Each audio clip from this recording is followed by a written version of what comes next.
Hey everyone, just wanted to give you an update on Monday's wonderful experience over there at Corona High School. Every day is such an adventure with this ministry, and Monday was no different. The first two people we prayed for was Anya and Pope.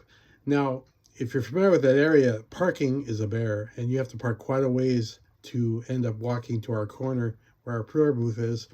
And this couple, Anya and Pope, had driven by. These people are adults, saw our tent, so they had to park and then walk back probably a quarter of a mile.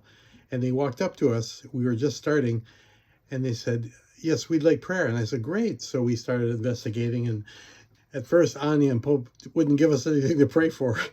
They went to all this effort to park their car and walk to us. But, we did a little investigating. And so we eventually prayed for Anya for her work and for her lodging and for Pope. Ends up, she works at Norco JC, administration there, and Pope is a student. And they said their relationship was complicated, so we didn't go further with that. So we started praying for them and praying for these things that they had asked us to. And then I introduced the Lord to them, and initially Anya said, "No, I'm a Buddhist." I said, "Well, that's all fine. That's fine. I mean, if you just want to find out who this Jesus is, if you'll pray with me and receive him into your heart." And then Pope said, "Yeah, I'm game." And so she says, "Well, my boyfriend's a Christian." I go, "Well, he'll be thrilled. He'll be thrilled with this." And so anyway, they ended up both praying the sinner's prayer and receiving Jesus as their Savior.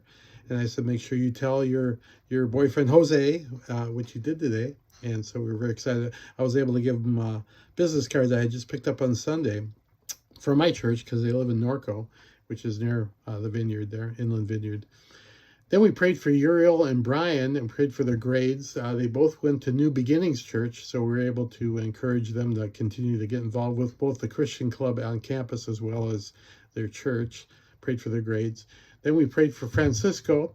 He's from El Salvador. My church is actually going to El Salvador on a missions trip in July, so I told him that. And as we do with all the kids, they said, "We're here every Monday, weather permitting, and so let us know. Maybe we can swing by and see your family down there." So we prayed for his grades. Then we met Esmeralda and Mariana. And Esmeralda was a very strong young lady. She was. We prayed over her that the Lord had gifted her with some leadership skills, and she was going to be a mentor. And then her friend Mariana was learning English, and so we were praying for that as well, her grades. And they're both believers, and that was wonderful, so we were able to encourage on that. Then we met Orlando and Sam, and this was a cool experience. They asked for prayer for their grades, and then we prayed for that. And then I introduced them to the Lord, and they said both they wanted to receive Jesus right there, so we prayed the sinner's prayer for them there. So we actually had 4 new believers. I think we're at 32 now, salvations at this point. Then we met Brandon, and he was walking with his friend Nick and then 2 young ladies.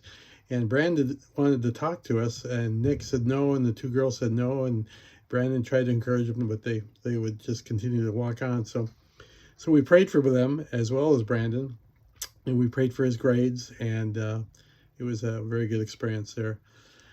And that was our Monday at Corona High School. So hopefully we'll see you all today, Wednesday, at Centennial, because the weather is going to hold off. God bless. Shalom.